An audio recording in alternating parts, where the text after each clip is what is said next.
तो आपने क्या समझा, क्या जाना, ये बताइए। सर, इसमें जैसा कि लिखा है कि अपने देश के लिए आगे मतलब जो अंग्रेजों का जो शासनकाल था उसके जो नियम चले आ रहे हैं।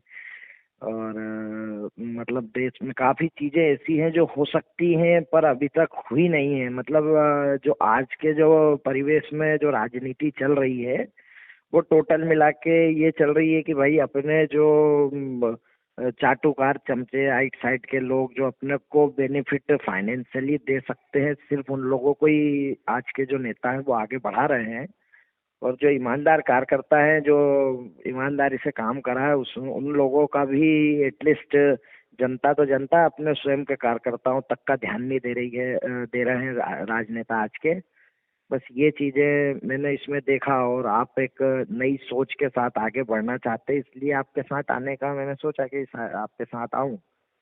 और हो आपने सकता है एक नई। बहुत सुंदर बात कही, और आपने उसकी जिस्म जो कहना चाहिए, जो जिस्ट है, वो पकड़ लिया आपने। जी जी। देखिए, हम और आपको एक चीज समझना पड़ेगी हम्म, कि जब मान लो हमारा देश गुलाम था, तो हम्म, अंग्रेजों ने जो नियम कानून है वो किस नियत हम्म। से बनाए होंगे? क्या भारतीय गुलामों को प्रताड़ित करने के लिए, अपमानित करने के लिए, शोषित करने के लिए बनाए होंगे, या भारतीयों के विकास के लिए बनाए होंगे? नहीं, शोषित करने के लिए बनाए थे ना उन्होंने। जो नियम बनाए थे वो सिर्फ इसलिए बनाए थे कि भाई भारतीयों का ज्यादा से ज्यादा इस देश का ज्यादा से ज्यादा शोषण कर सके।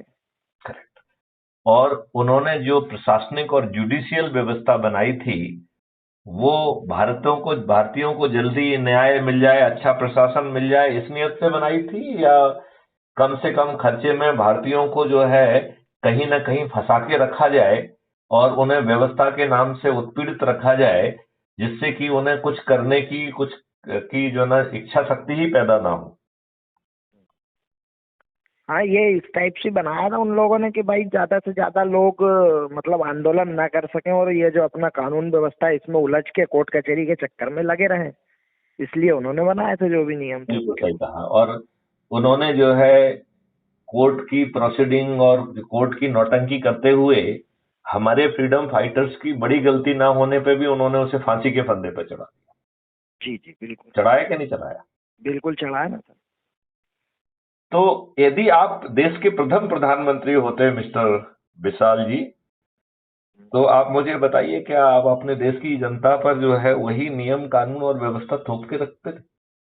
नहीं, बिल्कुल नहीं करता इस टाइप से कि वही कानून तो नहीं बनाने। एटलीस्ट उसके बाद भी जो प्रधानमंत्री हुए उन्होंने भी बहुत ज्यादा कुछ ऐसे नियम कानून गलत बना दिए हैं भाई जो नहीं होना चाहिए था। अगर मैं होता देखिए तो एक देखिए देखिए स्वतंत्र देश के देखिए लिए अपने लोगों का, भारतीय लोगों के विचारों को समर्थन करते हुए ऐसे नियम बनाता कि जिससे भारतीय जो लोग हैं वो आसानी से अपना जीवन जी सके। और जो जितने भी क्रिमिनल्स हैं वो बिल्कुल डायरेक्ट उनको पनिशमेंट हो। लेकिन जो लॉयल व्यक्तियों को आज जैसे फंसाया जाता है अलग अलग कानून में उनको ना आप फंसाया जा बिल्कुल सके। ठीक कह रहे हैं कि उन्होंने एक ऐसी पुलिस बनाई जो कि लॉर्ड थी, और जो शासन में बैठे हुए लोगों का हित साधने के लिए थी, ठीक है ना? हम्म। और उसको कम वेतन भी दिया, और उसको ये स्वतंत्रता भी दी कि वो लोगों से जो कुछ वसूल करना चाहे करती रहे। हाँ, ये तो सबसे ज्यादा भ्रष्टाचार तो बहुत ज्यादा। जरा सी आप अगर आज रिपोर्ट लिखाने जाते हो थाने में किसी भी हम्म। तो आपको वहां पे भाई कुछ ना कुछ जब तक नहीं दोगे आम आदमी की तो बिल्कुल नहीं सुनेंगे। अगर कोई आम आदमी गया तो पहले भाई दो, उसके बाद अगर वो अपनी रिपोर्ट लिखाने भी गया है तो उसको डर लगता है। आज ये कानून व्यवस्था तो इतनी गड़बड़ है फिलहाल में। देखिए, ऐसा मानना है कि लगभग 80% लोगों को बिना रिपोर्ट लिखे लिखे ही भगा दिया जाता है, ठीक है ना? हाँ हाँ, और बिल्कुल। जबकि जो है बहुत सारे बाहुबलियों को, बहुत सारे लोगों को उनके राजनीतिक प्रभाव या पैसे के आधार पर उनकी झूठी रिपोर्ट लिख के भी और गलत बयान काट के और आपको जो है ना फंसा दिया जाता है। तो दोनों तरह की कार्रवाई से आज आम जनता पीड़ित है। हाँ बिल्कुल है, ये तो अच्छा, सत्य है। चलिए, इसके पहले अपन बात करने के पहले एक समझते हैं कि इन राजनेताओं का चरित्र कैसा है हम्म, ना? समझने की जरा कोशिश करते हैं, ठीक है कि नहीं? हम्म, जी जी देखो, ये आज ये बताओ कि कोई भी व्यक्ति राजनेता क्या बिना कार्यकर्ताओं के बन सकता है? जी जी। एक सेकंड। जी बताएं। नहीं, मैं आपसे ये पूछ रहा हूं कि क्या हाँ कोई राजनेता बिना हाँ। कार्यकर्ताओं के राजनेता बन सकता है? इम्पॉसिबल है, कोई भी बिना कार्यकर्ताओं के तो पॉसिबल ही नहीं ना। आप छोटा सा भी कुछ करना चाहो तो आपको बिना कार्यकर्ता के आप कुछ नहीं कर सकते। ठीक बात है। तो ये वो कार्यकर्ता इनके लिए पुलिस की डंडी खा रहे हैं, पुलिस की लाठियां खा रहे हैं, जुलूस निकाल रहे हैं, धरना दे रहे हैं, इनके लिए आम सभाओं में भीड़ इकट्ठी कर रहे हैं, इनके हम्म, पोलिंग बूथ पर भी ड्यूटी दे रहे हैं। और हम्म, ये जो है थोड़ा बहुत एक आध हजार रुपए, 500 रुपए देके, और इनके लिए जो है घरों से जो है वोटर्स को बाहर भी निकाल के ला रहे हैं। जी। और ये राजनेता उन्हें भाड़े का टट्टू मान रहे हैं कि 500 रुपए तो दे दिए, 1000 रुपए तो दे दिए। कोई कोई वैल्यू नहीं है कार्यकर्ता की फिलहाल में। तो कायदे से जो कार्यकर्ता है, ही शुड हम्म, बी राजनेता इन मेकिंग और नॉट। जो आज का या कार्यकर्ता है वो कल का राजनेता बनना चाहिए कायदे से। बिल्कुल बिल्कुल बनना बिल्कुल। चाहिए कि नहीं बनना चाहिए? बिल्कुल बनना चाहिए सर। क्योंकि वो जो है उसकी सोच जो है वो होना चाहिए देश के लिए और सब कुछ करने के लिए। तो हम्म, ये कितने दुष्ट हैं राजनेता कि देश को तो चलो छोड़ो, जिनके कारण हम्म, ये राजनेता बने हैं, ये हम्म, उन्हीं के साथ उनको नजरअंदाज करते हैं, उनके साथ विश्वासघात करते हैं, और उनको बिल्कुल। टिकट न देके हम्म, बाहुबलियों को, अपराधियों को, दल बदलुओं को और अपने नेताओं के बच्चों को टिकट देते हैं। ये क्या पता है। अपने कार्यकर्ताओं के साथ दुष्टता नहीं है? बिल्कुल बिल्कुल है ना सर।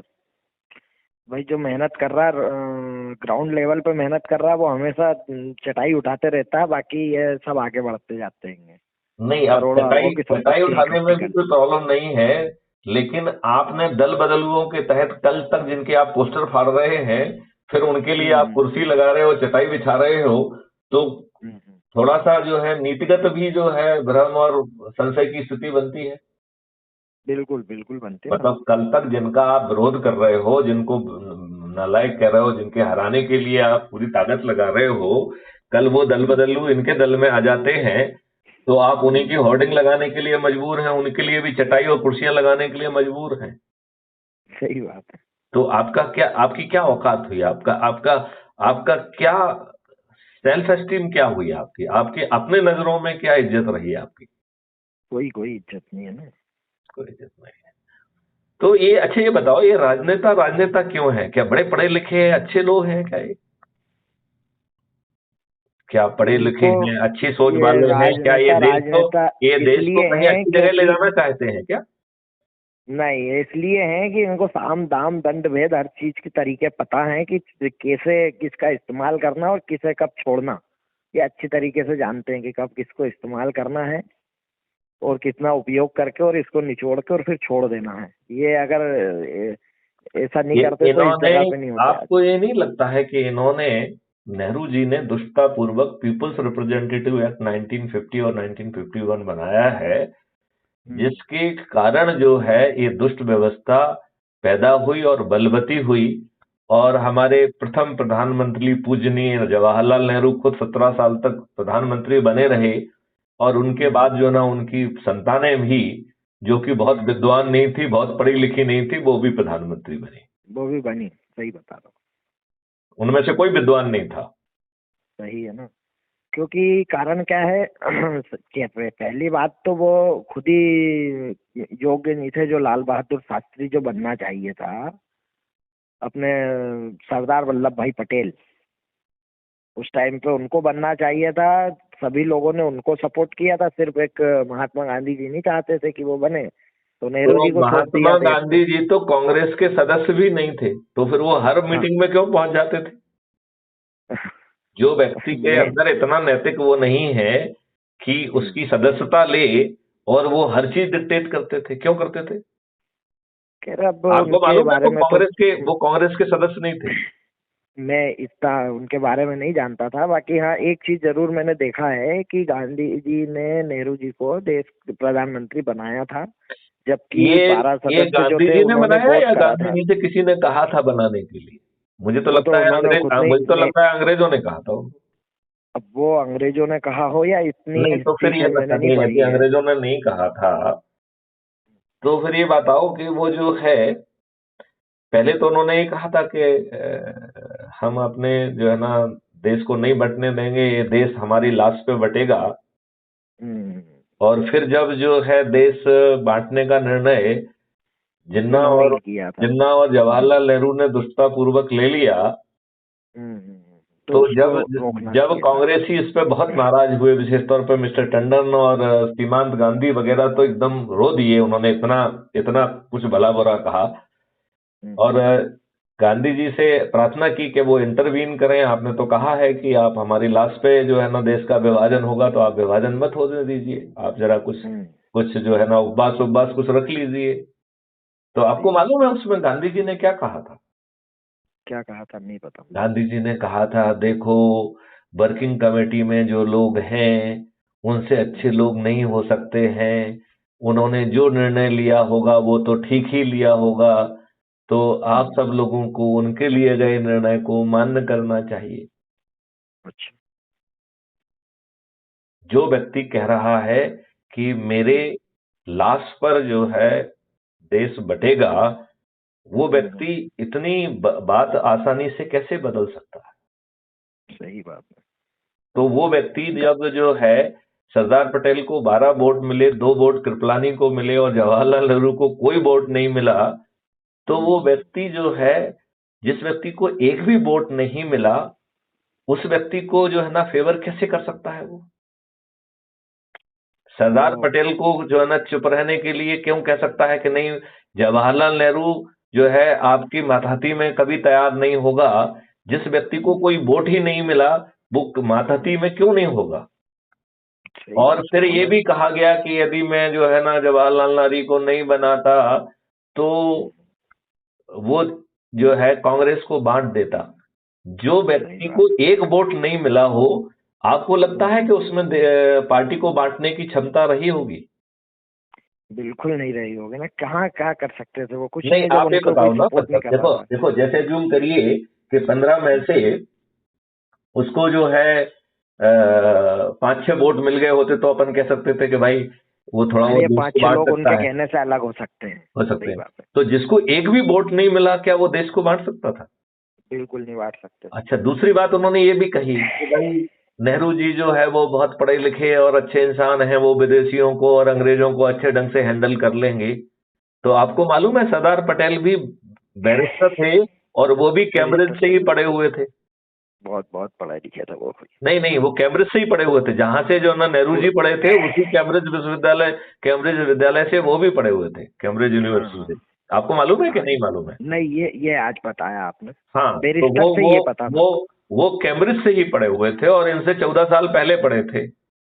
हम्म, तो ये भी देश को भ्रमित करने वाली बात नहीं है कि ये ज्यादा अच्छे ढंग से हैंडल कर लेंगे। ये ज्यादा अच्छे ढंग से क्यों हैंडल कर लेंगे?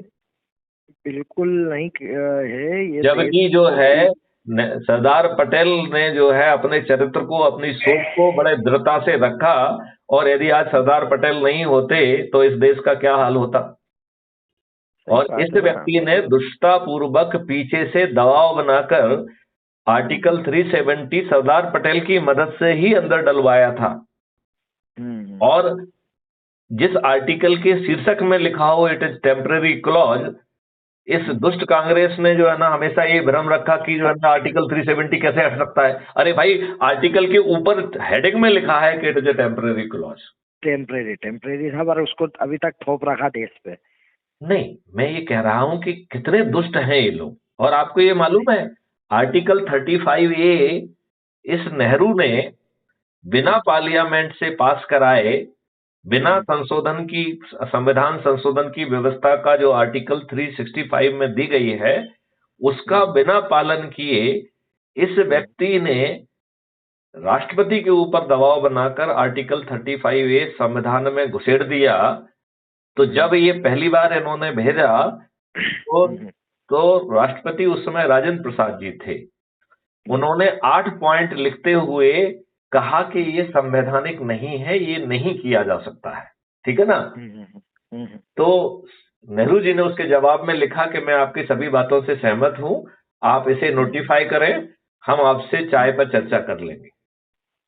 अच्छा। और दुष्टतापूर्वक उसे छिपाया गया, उसे सभी किताबों में भी नहीं छापा गया, कभी उसे रूल 35A कहा गया। हम्म। तो कितना धूर्त व्यक्ति हो सकता है जिसे डेमोक्रेसी से और संविधान से कोई लेना देना ना हो। सही आपको बात। मालूम है 1952 में 1952 में पहला चुनाव हुआ और उस चुनाव में भी बूथ कैप्चरिंग की गई। कैसे थे ये भाई ये नेता? सही बात। आपको मालूम है कि इन्होंने शुरू से ही जमींदारों को और उन सभी लोगों को जो है टिकट दिए जो शोषक की कैटेगरी में आते थे।